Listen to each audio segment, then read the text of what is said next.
Hello, जय श्री कृष्णा। और कैसे हैं आप लोग? एकदम बढ़िया। चलो देखो, मैं आप लोगों से कहता ही रहता हूँ क्वेश्चन करो क्वेश्चन करो। चलो पहले तो क्वेश्चन करते हैं, फिर मैं आज आप लोगों को बताऊंगा कि कैसे आप इन 3 मंथ्स में, लगभग 3 महीने ही हैं, ठीक है, और 2.5 महीने मान लो, 2.5 महीने मान लो, 70 डेज मान लो, कुछ तो मान लो, अभी तो है ही है ना टाइम। अच्छा, तो उनमें बात करते हैं हम लोग अपना बेस्ट देने की, ठीक है। तो मैं क्वेश्चन डाल रहा हूँ और आज मैं आपको 15 to 20 मिनट्स नेक्स्ट वीडियो में बताऊंगा कि कैसे आप केमिस्ट्री में बहुत अच्छा स्कोर करें, ठीक है। तो चलिए, पहले एक और चीज़ है मैं आपको बताऊँ, ये जो मैं सॉल्व कर रहा हूँ ये सारे IIT JEE मेंस के क्वेश्चन सॉल्व कर रहा हूँ। क्यों कर रहा हूँ? क्योंकि देखिए, मेन वाले बच्चों को तो हेल्प मिलेगी और मेडिकल वाले मतलब नीट वाले बच्चों से मैं पर्सनली कहूँगा कि अगर किसी के पास 32 ईयर्स जो हम लोग लगवाते हैं वो तो आपने कर ली होगी। अब आपको चाहिए नए क्वेश्चन। तो नए क्वेश्चन करने के लिए अगर मान लीजिए आपके पास बुक ना हो तो इसको जल्दी से सब्सक्राइब करो चैनल को, और फटाफट जितने मैं क्वेश्चन करा रहा हूँ पर डे उतने भी आपने कर लिए तो ऐसे समझो बहुत सारे क्वेश्चन आपके लिए हेल्पफुल होने वाले केमिस्ट्री में, ठीक है। तो मैं बातें कम करता हूँ, आपको मालूम ही है, सिलेबस ज़्यादा कराता हूँ। तो फिलहाल मैं सिलेबस करा देता हूँ, देन आफ्टर आपको मैं बताऊँगा आज कि कैसे आपको ये मैनेज करना है। क्योंकि कई बार आप लोगों को क्या लगता होगा कि यार टाइम निकल गया, कुछ हुआ ही नहीं है। हाँ, लगता होगा, क्योंकि कभी इधर जा रहे हो आप लोग, कभी उधर जा रहे हो, टाइम तो अपना लिमिटेड है, समझ रहे हो ना। तो मैं आपको ये सारी चीज़ें बताने वाला हूँ हाफ एन आवर में नेक्स्ट वीडियो में। लेकिन अभी फिलहाल मैं आपको टॉप 10 क्वेश्चन कराऊंगा और 10 क्वेश्चन की सीरीज डालता रहूँगा। बहुत ज़्यादा नहीं कराऊंगा क्योंकि बहुत ज़्यादा भी क्वेश्चनों में क्या होता है कि आप एक साथ थोड़ा सा रहता ही है उसमें, है ना। तो 10-10 क्वेश्चन करिए, कोई दिक्कत नहीं, फिर अपनी थ्योरी पढ़िए, फिर मेरा वीडियो चैनल शुरू कर लीजिए। तो इस तरीके से करते रहिए, ठीक है, जिससे आपको अच्छा भी पढ़ पाओगे और अपनी चीज़ें करते रहेंगे, ठीक है। चलिए देखिए, हमारे पास पहला क्वेश्चन क्या है। फर्स्ट क्वेश्चन है the increasing order of nitration. अच्छा, नाइट्रेशन क्या होता है? नाइट्रेशन मिक्सचर के लिए HNO3 कंसंट्रेटेड प्लस H2SO4। अगर इन दोनों का मिक्सचर मिलेगा तो आप जानती हो कौन सा इलेक्ट्रोफाइल जनरेट होगा यहाँ पर, इस तरीके से। देखो यहाँ पर ये HNO3 हमारे पास इस तरीके से, समझ पा रहे हो। अब यहाँ से जो इलेक्ट्रोफाइल जनरेट हुआ इसको अटैक करना है, यानी इस तरीके से पूछ रहा है। और हम लोग क्या जानते हैं, इलेक्ट्रोफाइल को क्या चाहिए, रिलीजिंग ग्रुप। तो रिलीजिंग ग्रुप की बात करें तो ध्यान रखना, ये OR ग्रुप जो होता है वो प्लस R इफेक्ट ज़्यादा दिखाता है। तो ये प्लस R इफेक्ट ज़्यादा हो गया सबसे, ठीक है। तो जब ये करेगा तो पैरा पोजीशन पे NO2 लगेगा, और तो पैरा डायरेक्टिंग है, आप लोग जानते हो। तो सबसे पहले इनमें से कौन सा जाने वाला है बताओ। बहुत ही इंपॉर्टेंट क्वेश्चन है, 2018। अच्छा, ये भी लिखने थे मुझे कौन सी ईयर में आया है। ये 18 में ऑनलाइन वाले आए होंगे सारे, है ना। ये सारे JEE मेन के एग्जाम के क्वेश्चन सॉल्व कर रहा हूँ। अच्छा, तो देखिए यहाँ पे सबसे पहले हमारा C हो गया, फिर कौन सा जाएंगे हम लोग, फिर मिथाइल ग्रुप आ गया, तो CD। तो सबसे पहले हमारा कौन सा हो गया, C। इन ऑप्शनों को आप बाद में देखा करिए, पहले खुद का निकाला करिए ताकि गलत ना हो जाए। C के बाद कौन सा है, D। अब यहाँ पे क्योंकि देखो ये चीज़ इंपॉर्टेंट है कि एक बार आप जानते हो लेकिन फिर भी देख लो, नहीं तो अगर थोड़ा सा भी स्लाइटली मिस्टेक होगी तो क्वेश्चन चला जाएगा। अब यहाँ समझते हैं, ये लोन पेयर नाइट्रेशन के लिए देता ही नहीं है। क्यों नहीं देता है एनिलीन? आप लोग जानते हो सॉल्ट का फॉर्मेशन करता है, जैसे ही हम H2SO4 डालेंगे यहाँ पर NH3 पॉजिटिव बन जाएगा, उसकी वजह से उतना ईजीली यहाँ ऑर्थोपैरा नहीं दे पाएगा, समझ रहे हो ना। तो इसका तो हम क्या करते हैं, उसको साइट को ब्लॉक करते हैं एसाइलेशन कराने के बाद, आप लोग जानते ही हो। तो इससे पहले तो कौन देने वाला है, B देने वाला है, ये चीज़ जानते हो आप लोग। तो B आ जाएगा, B के बाद कौन सा आएगा, A। तो हमारे पास ऐसा मैच करिए C वाला, तो ये तो दोनों हो ही नहीं सकते, यहाँ चेक कर लो। तो अब यहाँ करते हैं CD AB, और यहाँ क्या है CD BA, तो कौन सा वाला चला जाएगा, दिस वाला। चलिए जी, नेक्स्ट क्वेश्चन। अब क्वेश्चन है हमारे पास,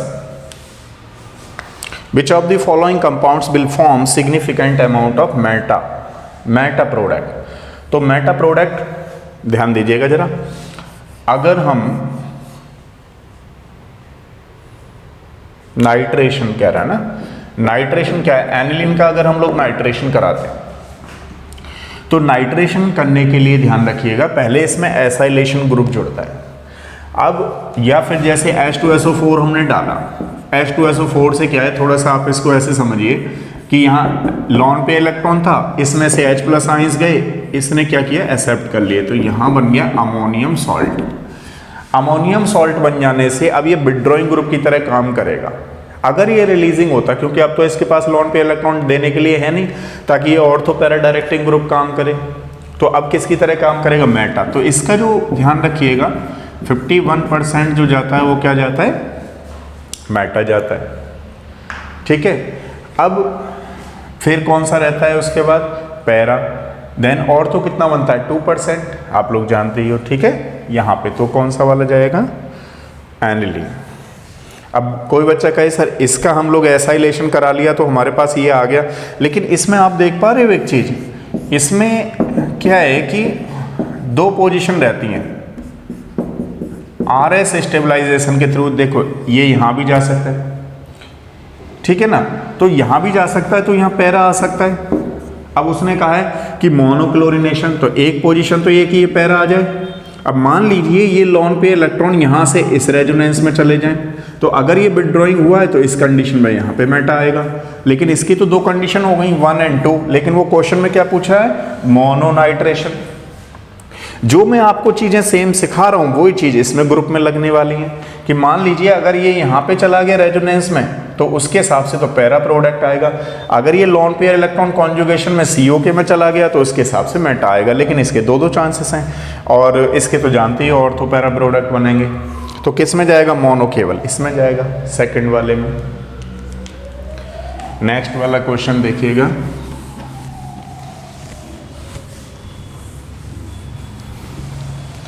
थर्ड वाला क्वेश्चन है हमारे पास, which of the 3-methyl pentene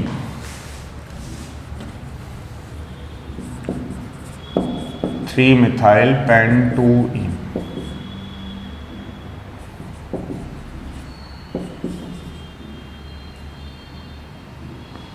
ठीक है। यहां पे ऐसे बनाते हैं इसको, ये 1 2 3 4 5, 3-methyl pentene, ठीक है। तो यहाँ पे मत लगाओ भाई, इसको यहाँ पे लगाओ, 1 2 ऐसे, ठीक है। 4 वैलेंसी हो गई कार्बन की। अब क्या हो गया, 1 2 3, 3-methyl pentene, ठीक है। अच्छा, अब क्या कर रहे हैं हम लोग, रिएक्शन विद HBr। अब रिएक्शन विद HBr कर रहे हैं, तो कह रहा है in the presence of peroxide forms additional product, the number of possible isomers is, number of possible stereo isomers. तो देखो सबसे पहले तो क्या है, ये प्रेजेंस ऑफ पेरोक्साइड बोल रहे हैं, तो कौन सा वाला रूल लगने वाला है, एंटी मार्कोनिकॉफ। जानते हो आप लोग एंटी मार्कोनिकॉफ क्या कहता है, कि यहाँ पे अगर हम लोग इसको बनाते हैं तो ये तो मार्कोनिकॉफ हो जाएगा, तो किसकी डायरेक्शन कैसे होगी बताओ, इस तरीके से, ठीक है। तो जब ये जाएगा तो यहाँ पॉजिटिव और यहाँ नेगेटिव, ठीक है। अब अगर हमने यहाँ पर किया तो ये बन गया हमारे पास CH3, नेगेटिव से कौन सा चला जाएगा, यहाँ पर पॉजिटिव H, और यहाँ पे क्या आया CH ना Br, और ये क्या है हमारे पास CH3। अब आप लोग ये बताइए, स्टीरियो सेंटर की बात कर रहा है, स्टीरियो आइसोमर्स की बात कर रहा है, यानी कायरल सेंटर वगैरह की बात कर रहा है, ठीक है। तो इसमें कायरल सेंटर कौन सा होगा, देखो ये कार्बन ना, इस कार्बन से 4 डिफरेंट ग्रुप जुड़े हुए हैं, 1 2 3 एंड ये पूरा ग्रुप 4। तो ये जो है नंबर ऑफ, ये एसिमेट्रिक हो गया। एसिमेट्रिक के लिए नंबर ऑफ ऑप्टिकल आइसोमर्स कैसे निकालते हैं, 2 की पावर n, n क्या है यहाँ पे, नंबर ऑफ कायरल सेंटर। तो कितना हो जाएगा, कायरल सेंटर की अगर हम लोग बात करें तो कायरल सेंटर कितना है हमारे पास बताओ, एक तो ये है, और कौन सा है, एक ये है, क्योंकि ये भी तो कायरल सेंटर होगा। देखो 1 तो ये जुड़ा हुआ है 2 इधर है और ये पूरा ये अलग है 3 एंड ये 4 अलग है। तो कायरल सेंटर कितने प्रेजेंट हैं इसमें 2, तो 2 की पावर 2, तो कितना आ गया यहाँ पे 4। तो कितने ऑप्टिकल आइसोमर्स बने यहाँ पर हमारे पास, ये 4। नेक्स्ट देखिएगा अगला वाला क्वेश्चन कौन सा है, 4th वाला है हमारे पास, which of the following compounds will show highest dipole moment. आप देखिए इसको सेपरेशन करिए, 4 सेपरेशन किया, यहाँ पे नेगेटिव पॉजिटिव, यहाँ पे आपने किया, यहाँ पे पॉजिटिव नेगेटिव, यहाँ पे किया आपने positive negative and this one. ठीक है, अब आप देखिए अगर यहाँ पॉजिटिव आ रहा है इस तरीके से, तो इसमें कितना होगा हमारे पास बताओ, क्या ये रेजोनेंस में जाएगा? लेकिन आप देखिए यहां पे तो रेजोनेंस में चला गया। अब देखने वाली बात है, यहां तो रेजोनेंस में चला गया लेकिन आगे तो नहीं जा रहा, रेजोनेंस में आगे नहीं जा रहा। अब ये वाला sp3 हाइब्रिडाइजेशन हो गया, ये वाला कार्बन, अगर ये सारे कार्बन sp2 होते तो एरोमेटिक हो जाता 2 पाई इलेक्ट्रॉन्स। ऐसे ही सेम यहां देखिए ये sp3, समझ रहे हो ना। अब अगर हम बात करें इसकी, तो देखो अगर ये इधर जाता है या इधर जाता है तो ये 4n हो गया, लेकिन ये क्या चला जाएगा उधर की तरफ, एंटी एरोमेटिसिटी दिखाएगा।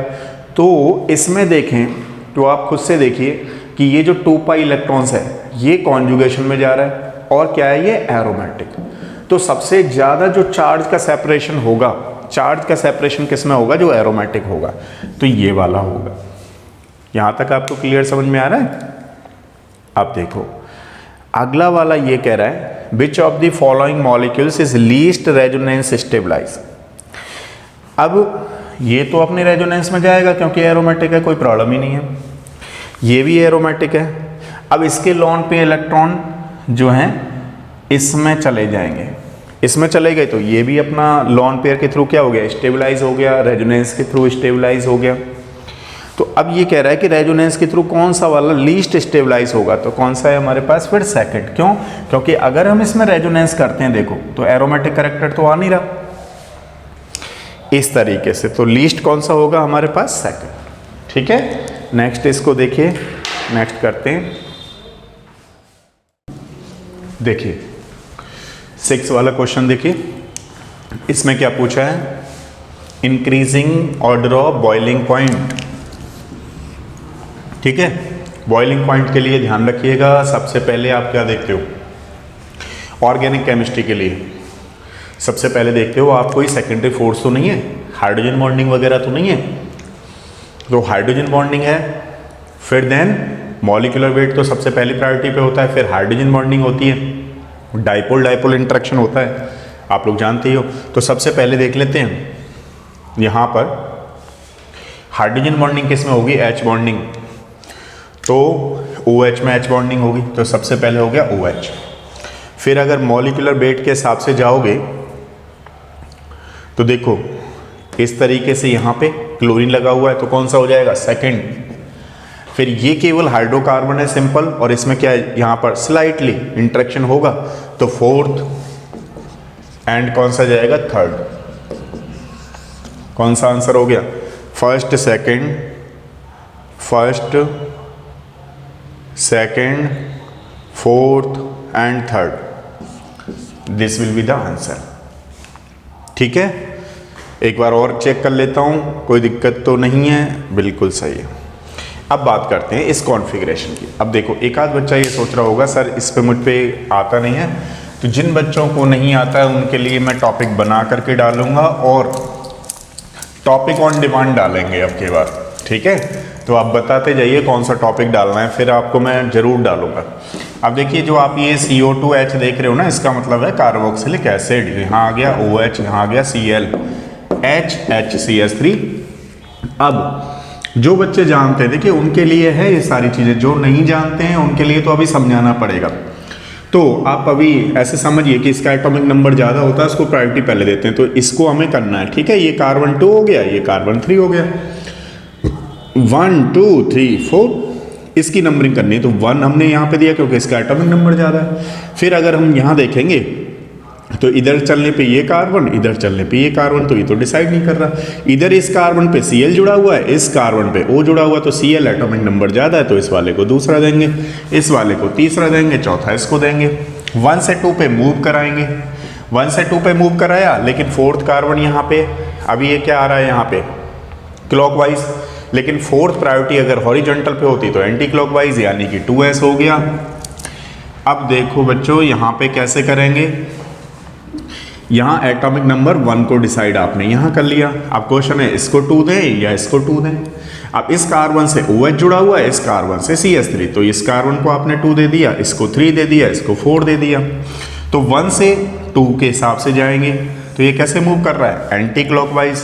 लेकिन यहाँ फोर्थ प्रायोरिटी किस पे आ रही है, हॉरिजॉन्टल पे, तो जो आ रहा है उसका रिवर्स करना है, तो कैसा हो जाएगा, क्लॉकवाइज। तो क्या आंसर आ गया, 2s3r, 2s3r। ठीक है, ये वाला आंसर होगा। अब नेक्स्ट देखिए,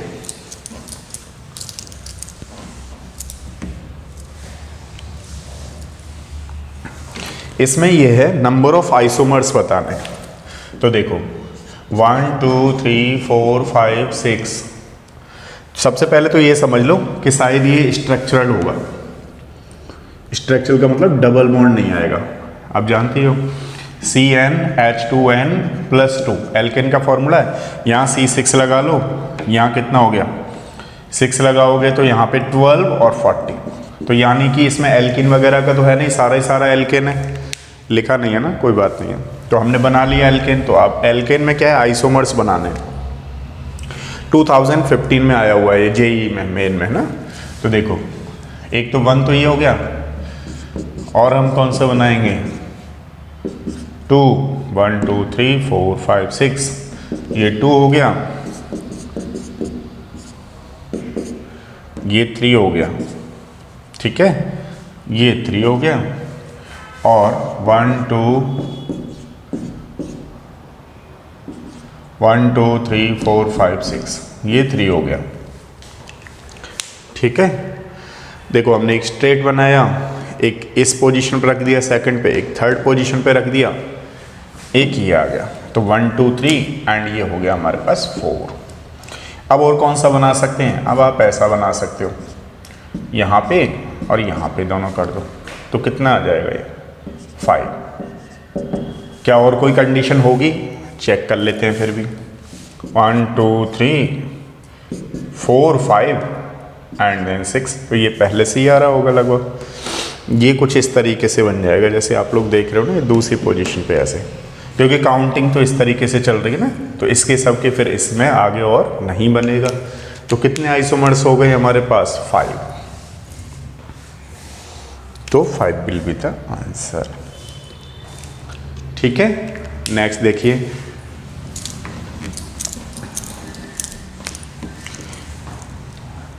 अब इसमें बताना है हमें विच of the following will exhibit geometrical isomerism. तो देखिए ज्योमेट्रिकल का मतलब क्या होता है कि जैसे सबसे पहले सिस और ट्रांस दिखने के लिए आपको मैं एक ट्रिक बता रहा हूँ, उससे ध्यान रखिएगा।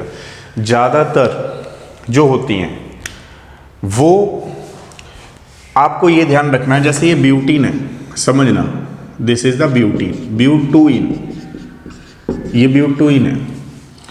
अब इसमें सिस और ट्रांस पाई जाती हैं। अब इस केस में हमारे पास कह रहा है ब्यूटीन 1, तो 1 ब्यूटीन पर कभी भी स्टीरियो सेंटर सेम डिफरेंट होगा ही नहीं, समझ पा रहे हो। स्टीरियो सेंटर का मतलब है इस कार्बन के पास एक डिफरेंट ग्रुप होना बहुत ज़रूरी है। ठीक है, 2 फिनाइल कह रहा है, यहाँ से भी कोई फर्क नहीं पड़ रहा क्योंकि इसके पास तो स्टीरियो सेंटर सेम ही है ना, डिफरेंट होना चाहिए GI के लिए, यानी ये ग्रुप दोनों डिफरेंट होने चाहिए, तो पहला वाला होगा नहीं। ठीक है, 1 डाइफिनाइल प्रोपेन, तो प्रोपेन लिख लो आप लोग 1 2 एंड 3, है ना। अब ये कह रहा है इस तरीके से, तो देखो ये तो कभी हो ही नहीं सकता, ये इस तरीके से, समझ पा रहे हो, ये सिस और ट्रांस तो हो ही नहीं सकती। डबल बॉन्ड यानी रेस्ट्रिक्शन रोटेशन भी रेस्ट्रिक्टेड रोटेशन मतलब डबल बॉन्ड होना जरूरी है, तो वो दूसरा नहीं हो सकता। तीसरा बात करते हैं, तीसरे में क्या है 1 फिनाइल, मान लीजिए हम 1 फिनाइल लगाते हैं यहाँ पे, है ना, 2 ब्यूटीन। तो एक इसको थोड़ा सा ऐसे लिख लें, आपको समझाने के लिए थोड़ा सा ऐसे लिखते हैं इसको, 1 फिनाइल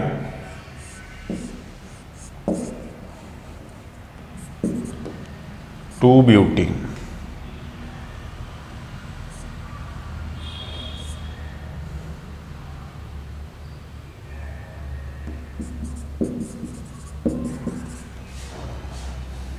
है ना। तो अब देखो यहाँ पे हमने 1 फिनाइल तो कर लिया लेकिन 2 ब्यूटीन नहीं हुआ, तो इसका क्या करेंगे हम लोग, कुछ इस तरीके से करो आप लोग, 1 फिनाइल 2 ब्यूटीन ऐसे। यहाँ पे बोलेंगे 1 2 3 एंड 4। ठीक है। अब देखो क्या होगा, थोड़ा सा इसको ऐसे करोगे आप लोग, ऊपर नीचे बॉन्ड को करोगे तो एक CH3 हमारे पास आ गया, ये CH3 यहाँ आ गया, इस कार्बन डबल बॉन्ड कार्बन का हाइड्रोजन यहाँ है, इसका मान लो यहाँ है, और इसका ये चीज़ यहाँ पे है। ठीक है। तो सिस एंड ट्रांस की कंडीशन हो जाएंगी नहीं होंगी। देखो यहाँ पर स्टीरियो सेंटर डिफरेंट है या नहीं है, कार्बन से दोनों अलग अलग ग्रुप हैं या नहीं है, रेस्ट्रिक्शन रोटेशन है। तो जनरली आप एक बार ये ट्राई करिए कि स्टीरियो सेंटर डिफरेंट होने चाहिए। ठीक है, तब वो सिस और ट्रांस होता है। रेस्ट्रिक्टेड रोटेशन होना चाहिए, यानी डबल बॉन्ड होना चाहिए।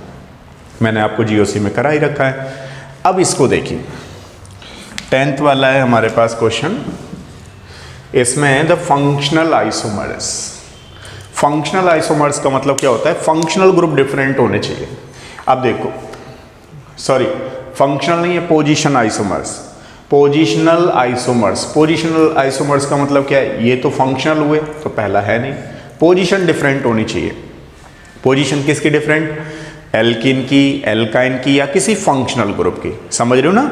Isomers they are differ with respect to position. Double bond की पोजीशन डिफरेंट हो सकती है, ट्रिपल बॉन्ड की पोजीशन डिफरेंट हो सकती है, या फिर फंक्शनल ग्रुप की पोजीशन डिफरेंट हो सकती है। तो पहला वाला तो होगा नहीं,